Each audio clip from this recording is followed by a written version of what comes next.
Welcome, this is Shakti Carola Navran, your online astrologer.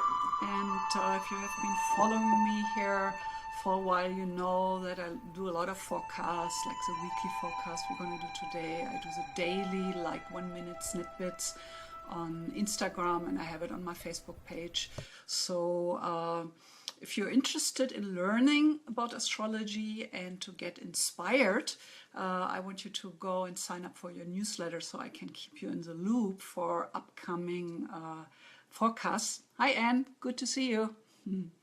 So I am what we call an evolutionary astrologer. So I look at everything in a personal birth chart and in the forecast from the perspective of how can we use those celestial circumstances, those certain frequencies to our highest advantage. How can we grow through those forces? Teresa, hi. Hi from Maui. So I will be talking about the upcoming week in very specific ways, so we go through each day and talk about what's happening. But I also want to give you some general ideas how to deal with the energies of the week. So my intention is not to just do some astro-Babylonian and you're scratching your head and what does that mean? So I do name the things, astrological symbols and what they mean, but my intention is to really translate it into something meaningful. So you're always welcome to ask questions, so especially for the live people here, but also later on, because I will monitor the comments. So whatever questions you have, you're welcome, and I promise I will go back to you.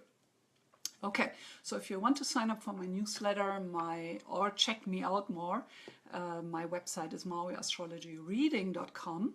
So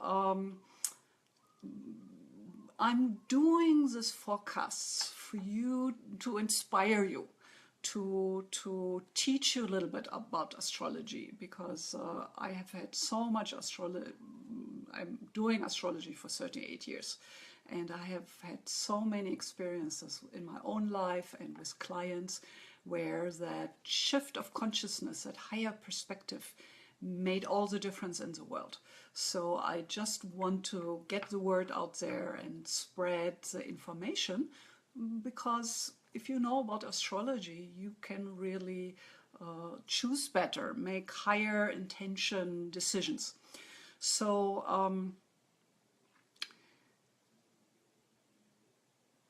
I usually, at this point, say that astrology can help you navigate your inner and outer world better. And in general, we can say whatever we experience in our inner world is kind of reflected in the outer world. So if we don't like what we see in the outer world, we might have to look inside and make some changes there, which becomes very obvious that holds true, that depending on our choices in the here and now, we're creating our future. And the choices we did in the past have brought us into the here and now.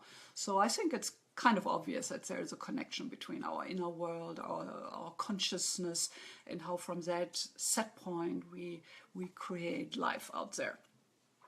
So as an evolutionary astrologer, I want you to tap into your highest potential. I want you to find ways to truly thrive in your life. And your birth chart is actually the roadmap, the blueprint for what are the highest dimensions and possibilities to bring those archetypes, those symbols, those planetary symbols, and the frequencies they represent, how to bring that in a highest expression in your life. And how you can do that really depends on your state of consciousness. So that's what we're working on, ultimately, with astrology and forecasts and readings and all that. So my ambition is to inspire you to get deeper into astrology, to really reap the benefits.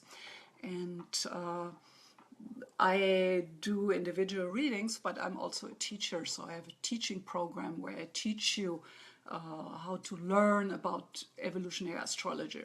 So there are many ways for you to go ahead, or you can just keep following the forecast and you will learn a lot, because I will kind of talk again and again about the archetypes and how to use them successfully in your life. Okay, so last week we talked about the discrimination between pain and suffering. So pain is more like a physiological state the body is in. Suffering is kind of created in the mind and how we hold an experience. So the mind and our consciousness actually is a place where we can change suffering. So we have talked about how we need to connect with our higher consciousness, with our higher self, the divine. And I represented, which I always do because there's so many people listening, so sorry for the ones who have heard it before, but the wave in the ocean is a very powerful metaphor for who we are as a soul. So we are a wave, and as Carl Jung said, the top of the wave is where we are identified. That's 5 to 10% of our consciousness. So this is our sense of ego, our sense of identity. And then there's 90 to 95% happening under the radar in the unconsciousness. So this is the moon country. So with this weekly forecast reading, I put a big emphasis on the moon because it connects us to what's more unconscious. And whenever we become more conscious about what's unconsciousness, we kind of lower that bar from the top of the wave deeper into who we are in a truer way. So every kind of therapy will do that. It kind of lowers the bar and expands our conscious mind.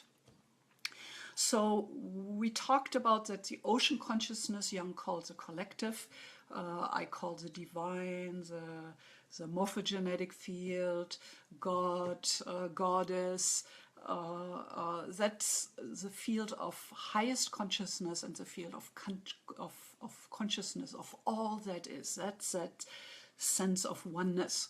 So I truly believe that our intention here as spiritual souls being in these bodies on this earth is that we want to become more self-conscious. We want to tap into our ocean consciousness. We want to let go of just being identified with 5 to 10% of our wave, not even talking about the ocean.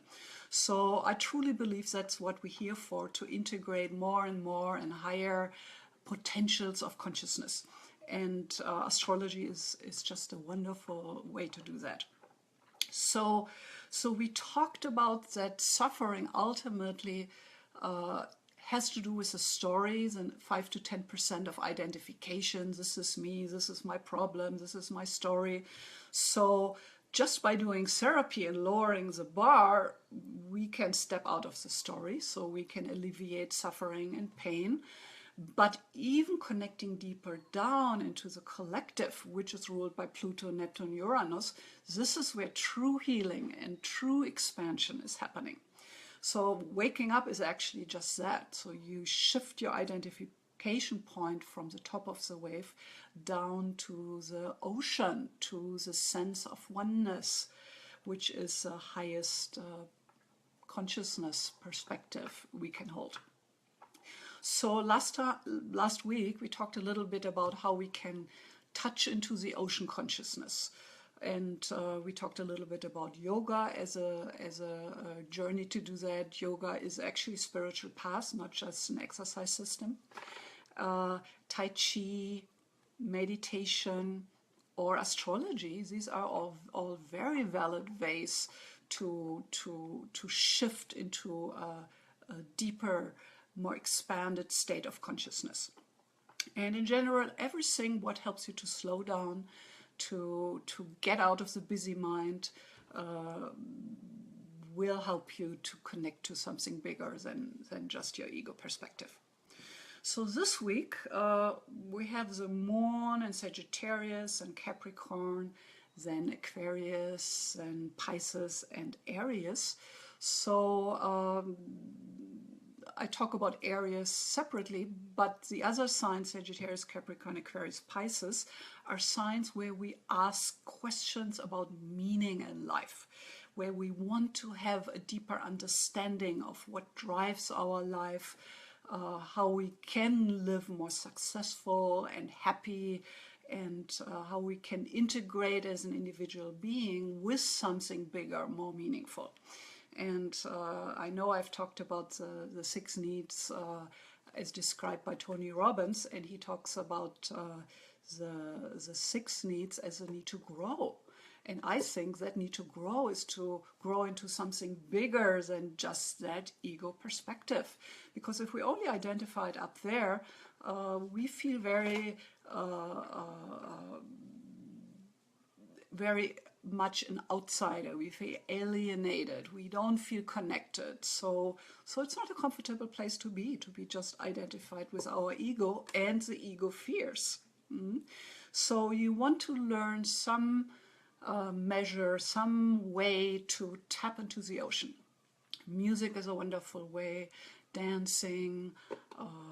Usually whenever we move as a Westerners, movement and then sitting down is very helpful. That's why I always suggest to try out Tai Chi or yoga, because it's a journey of practice to be more sensitive and more aware what's going on. And it's a wonderful way to really calm down that busybody mind. So today I want to talk, because the energy goes inside, more understanding, wanting to understand, tap into deeper layers of our own self. So today I want to talk a little bit about morning pages and journaling. I know somebody mentioned it last week. I don't remember. Was it Anne? Was it you? Anyway, morning pages and journaling is just a wonderful way to tap into your own unconsciousness and to tap into the ocean consciousness, as I call it. So I want to read you a little bit from a book from Julia Cameron. I have worked with it and I really thought it was terrific. She's the one who wrote The Artist Way, so she got really famous with that. And there's another book, and I almost like this one more. It's called The Right to Write. That's Julia. And on the cover it says, why should we write? We should write because it is human nature to write. Writing claims our world. It makes it directly and specifically our own. We should write because humans are spiritual beings, and writing is a powerful form of prayer and meditation, connecting us both to our own insights and to a higher and deeper level of inner guidance. So what she does in the book, she just talks about all these different perspectives and what to do with writing. And the whole point is that it's done longhand in the morning, just after you get up. Maybe you sit with a tea or a cup of coffee. So because it's early morning and the clutter of the day hasn't quite arrived yet, it's a better time to reach into the ocean, to reach into your own unconsciousness. So if you try that out, I would say at least 30 days, that's kind of the number you need to do something so it can become a habit and really part of you. So I would invite you to with or without the book, just try out that as a practice. It could just be 10-15 minutes in the morning, but you will be amazed what shift it makes, because it helps you to reflect and touch into a deeper dimension, and it helps you to get out of your box, your ego box, where all the suffering and pain is actually happening. Okay, so let's get specific here. In astrology, I've talked about that before. We look at the beginning of something. So we measure, so to speak, the time quality and the seed in that beginning moment and what it contains. Like when I do birth chart readings, I could do birth chart reading for a baby just born. So the potential is all there. It's kind of the seed tells me what's there and wants to unfold over time. But of course, it takes time quantity to give the baby a chance to grow up and integrate those pieces. So I love to do readings with young people just in the beginning of their 20s, because it definitely helps to open the perspective into what is available to them, because a lot what's in their birth chart will be still in the form of potential or not manifested yet. So when we do forecast reading, we look at those moments in time and the possibilities of what they contain. So with this weekly overview, I look a lot into the moon and shifting in which sign and what it means, but also into other important shifts with other planets throughout the week. But the moon astrology is really in the forefront because it connects us to the belly of the wave. It connects us to things which have been unconscious prior, and it impacts us often unconsciously, that we feel reactive and somebody pushes a button and we just react to it, and there's not much freedom in that. So ultimately we could say astrology is about freedom, freedom of choice, freedom to grow into your highest potential. Okay, so moon is in Capricorn, and let's see, no, let's start today. Okay, today Venus is opposing Neptune and moon is trining Venus. So you might know that Neptune is called the higher octave of Venus. So Venus is a goddess of love, connects us to the heart, to our kindness, gentleness of the heart, and Neptune connects us to the ocean.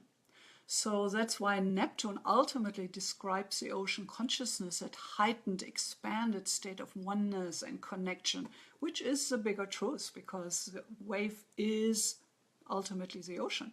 So with Venus opposing Neptune, remember when two planets are connecting, especially with the so-called hard aspect, what's happening, they want to integrate. And when it's in hard aspect, it pushes on you.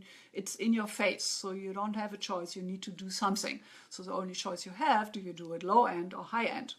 So Venus opposing Neptune is a strong connection between Venus, the heart, and that connection to the ocean. So it's really about unconditional love. It's about expanding into a higher state, a better and truer perspective, we could say. So then the moon is trining Venus. So the moon connecting us to the belly, and Venus to the heart. So there's a lot of willingness there today to feel love, to connect lovingly with others.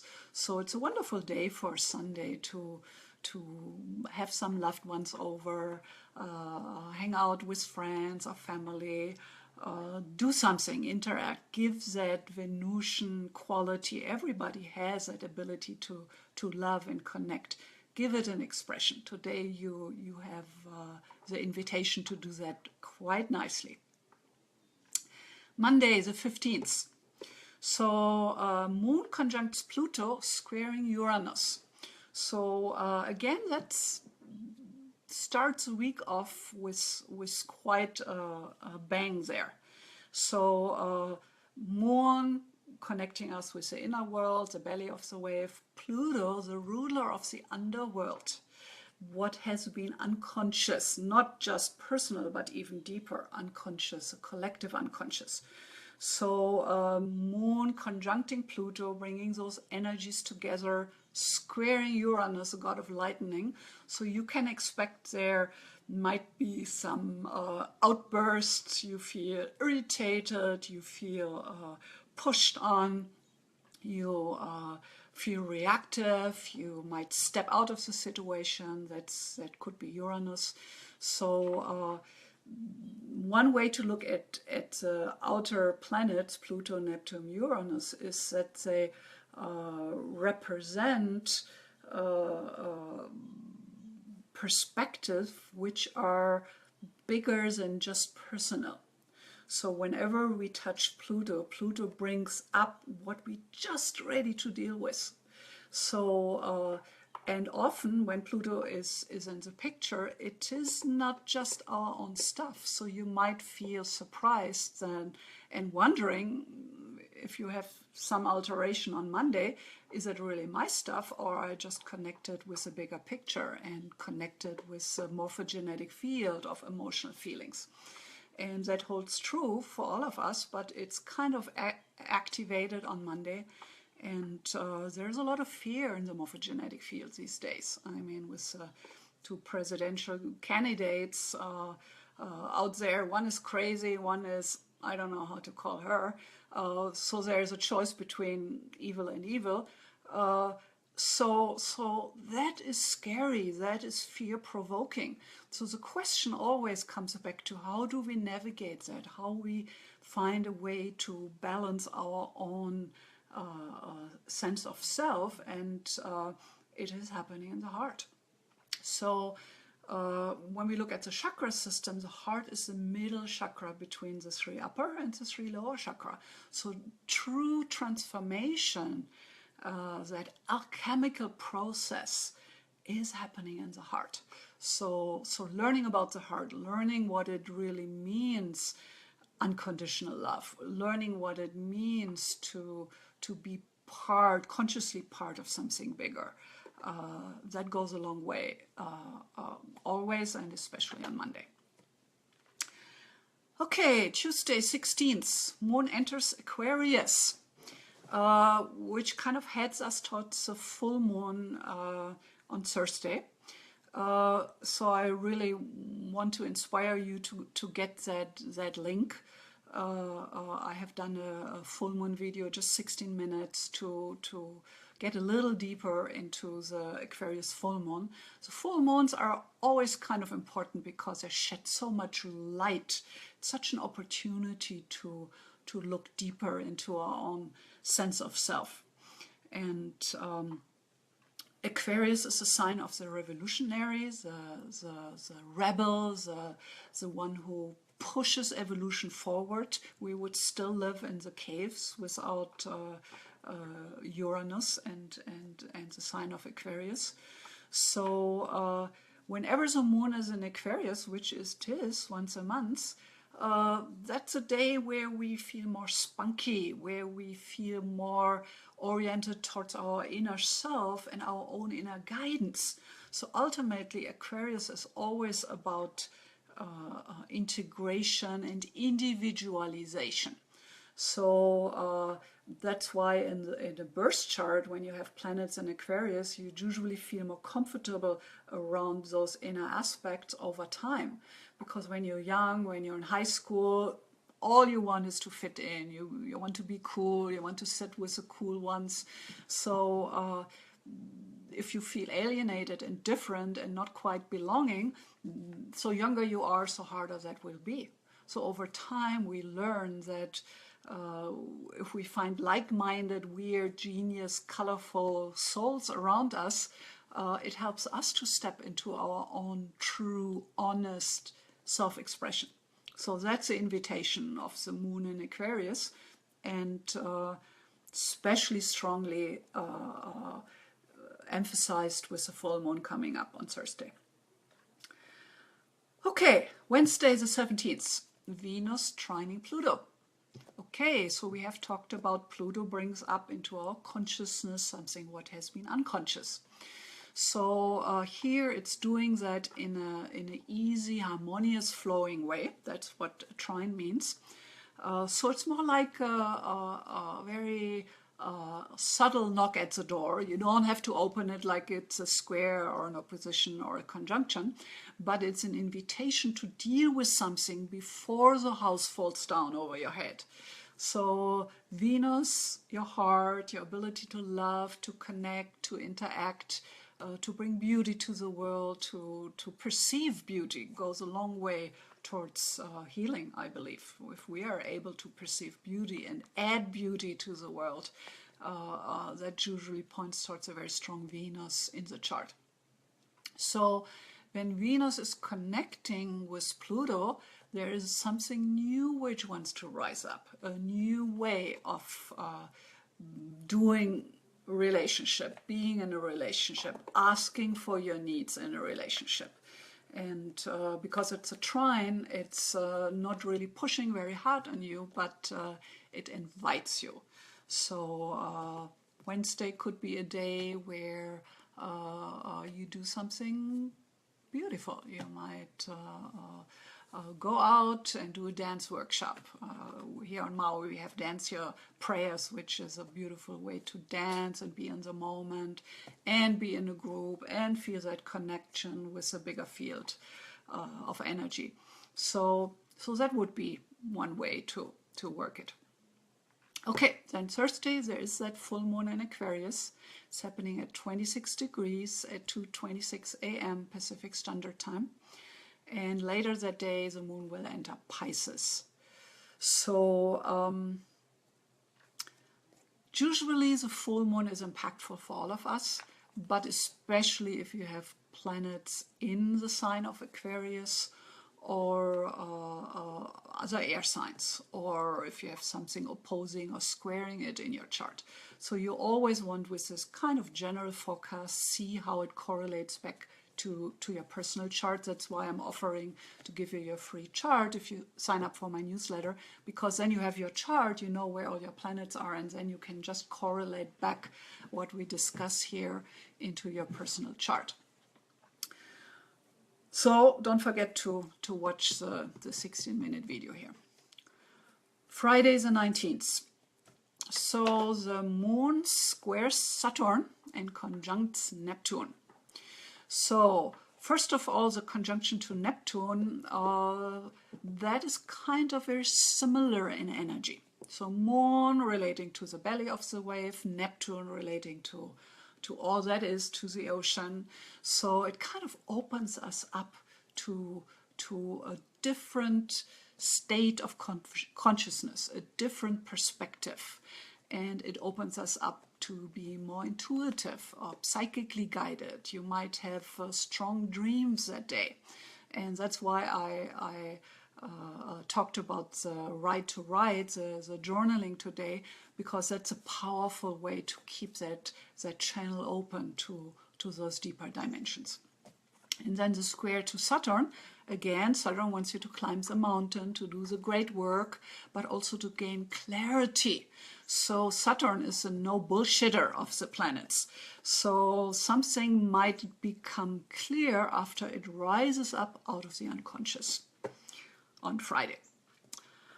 On top of that, we will have Mercury opposing Chiron, same day, Friday the 19th. So Mercury symbolizing our thoughts, how we filter the world intellectually, how we learn, how we take things in. So Mercury symbolizing our thinking, opposing Chiron, the wounded healer. So again, don't get too confused with opposition, square, conjunction. It just means there is an energetic channel opening between the two planets and what they represent. So Mercury represents our thinking, Chiron represents our ability and need to heal ourselves. So you might get some insights or suggestions from people in your life concerning some inner healing you're ready to do and you to do and deal with. So that's a potential of the Friday. Then Saturday, the 20th, moon enters Aries, and that's a big shift. I've talked about it before, that the zodiac as we know it is an archetype.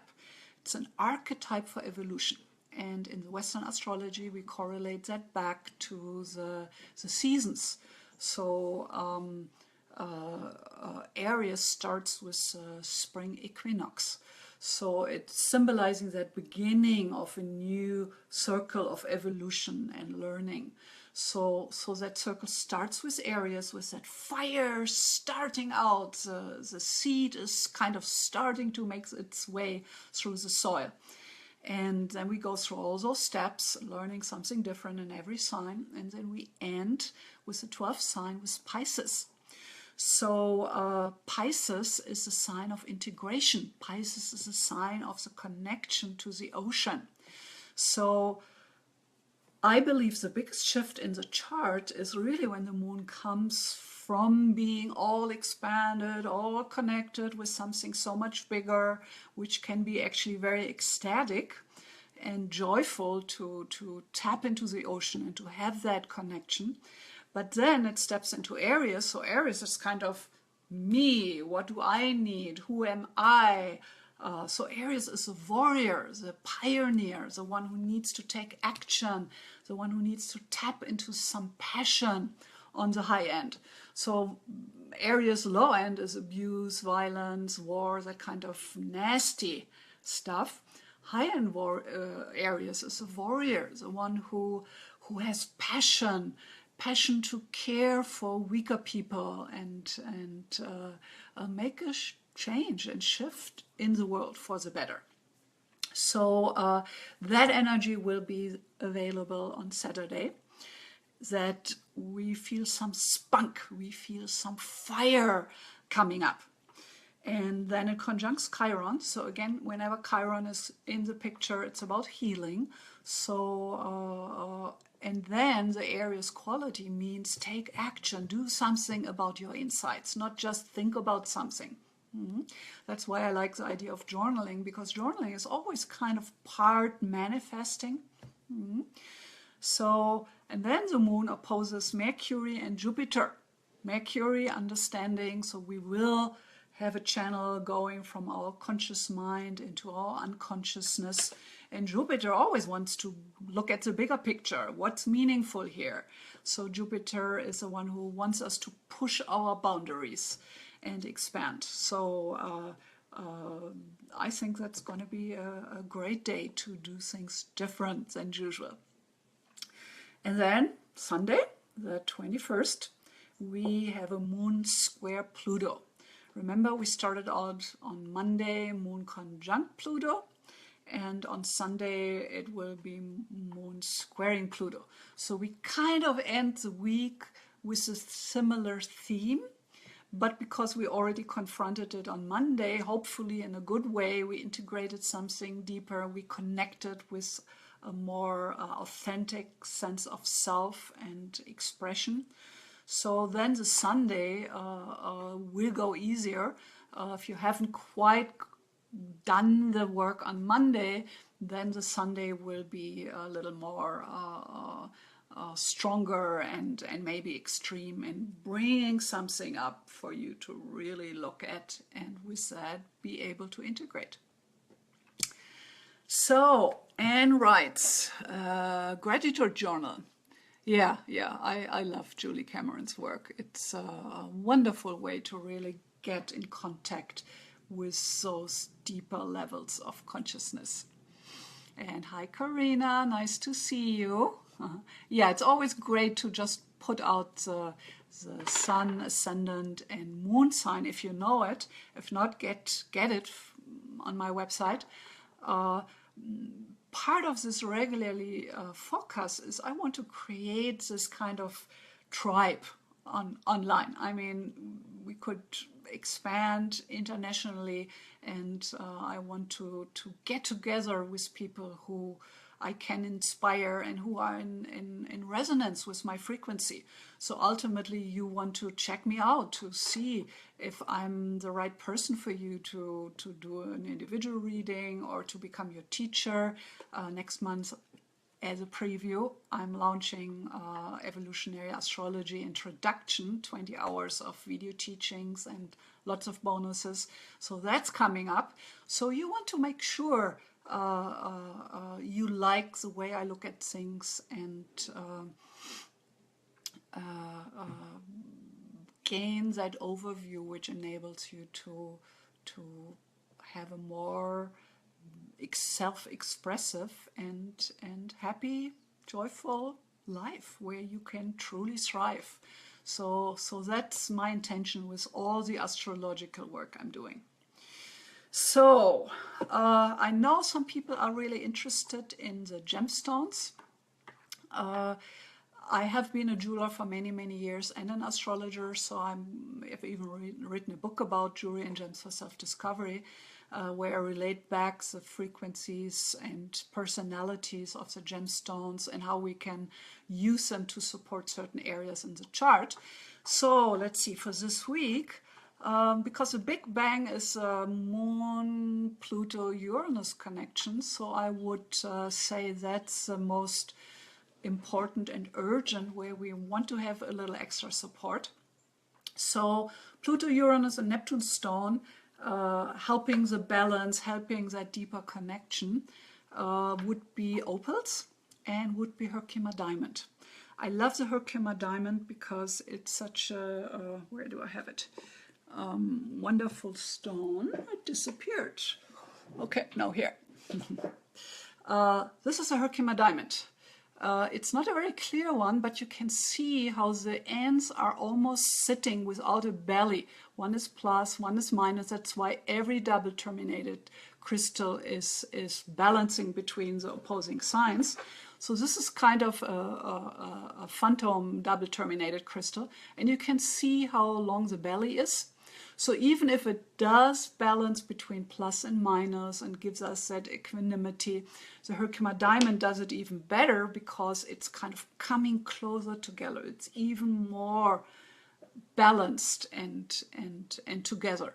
So the Herkimer diamond, you can get those not so pure specimens online. They're wonderful just to hold, play with. I always have gemstones laying here in front of my computer. I sleep with Herkimer diamonds. You might want to put it under your pillow and see if that helps you to sleep better. You can have better quality Herkimer diamonds and wear them as pendants over your heart. This is where it helps the heart to balance between the heavens and the earth. So it's a wonderful, wonderful gemstone. And in my jewelry career, I made many, many gemstones with it.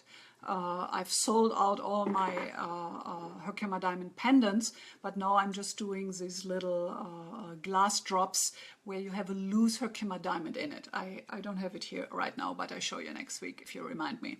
So that's a very affordable way to wear Herkimer diamond on your heart and get that balancing benefits. Now, Herkimer, like Herkimer in New York, that's actually the place where they're found. So they're named under that place where they're found. And it is a crystal, but it's called diamond because when they get small, they really get very clear. If you have a handful of Herkimer diamonds in your hand, they sparkle like diamonds. So no, they're crystals, but they sparkle like diamonds. So they got honored with this name, I think. And it's an amazing stone to do meditation with. Like you could place it on your third eye, you could place it on your heart. If you have several, you can place them all over or on top of your chakras and just play with it a little bit. Herkimer diamonds are really wonderful allies and one of my favorite stones because it does so much. When you wear it on your heart, in your energy field, what it also does, it kind of stabilizes your auric field. So sitting in front of a computer all day, we need to stabilize our own energy field. Dealing with other people's vibe, you might want to stay centered in your own field. So Herkimer diamond can do all that. Opals are usually much more expensive, but if you have a piece of jewelry with an opal in it, it's a good week to wear it. Okay, my dears.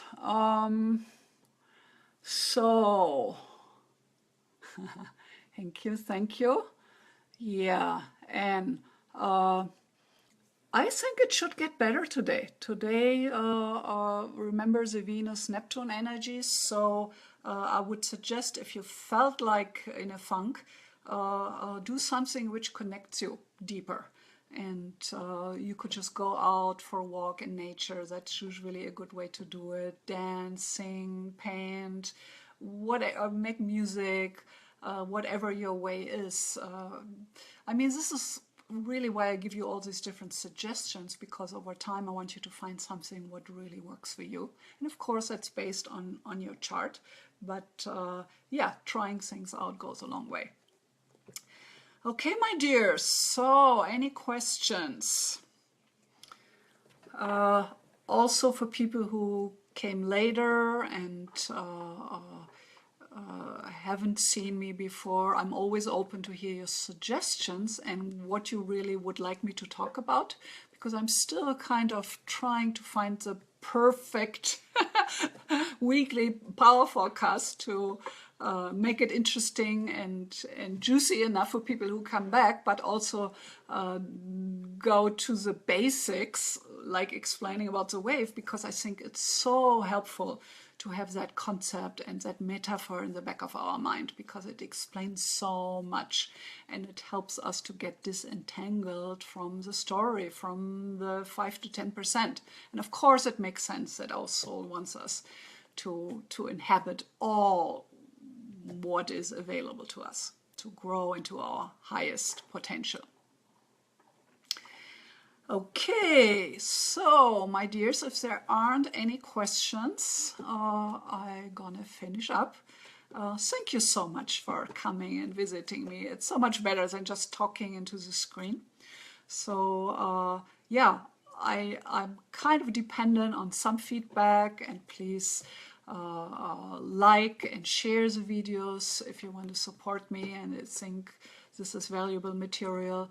So aloha, and I see you next week. Namaste.